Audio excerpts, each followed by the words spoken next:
السلام علیکم ورحمۃ اللہ وبرکاتہ۔ گھر کی دیوار پر جانوروں کی تصویریں لگانا کیسا ہے؟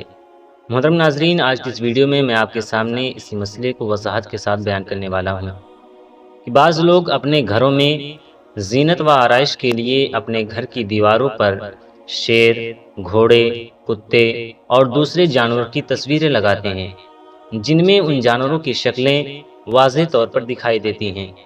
تو کیا ایسی تصویریں اپنے گھر کی دیواروں پر لگانا جائز ہے یا جائز نہیں ہے؟ دیکھیں، سوال کا سیدھا سا جواب یہ ہے کہ گھروں میں دیواروں پر جانوروں کی ایسی تصویریں لگانا کہ جس میں ان کی شکلیں واضح طور پر دکھائی دیتی ہوں، یہ ناجائز ہے اور گناہ ہے، اور اس عمل کی وجہ سے گھر میں رحمت کے فرشتے داخل نہیں ہوتے، کیونکہ دیواروں پر کسی جانور کی تصویر لگانا اس تصویر کی تعظیم ہے، اور شریعت نے کسی جاندار کی تصویر بنوانے اور اس کو بطور تعظیم رکھنے کو حرام قرار دیا ہے۔ لہٰذا ہمیں چاہیے کہ ہم اپنے گھروں کو ان چیزوں سے پاک رکھیں تاکہ اللہ تعالیٰ کی رحمت ہمارے گھروں پر نازل ہو۔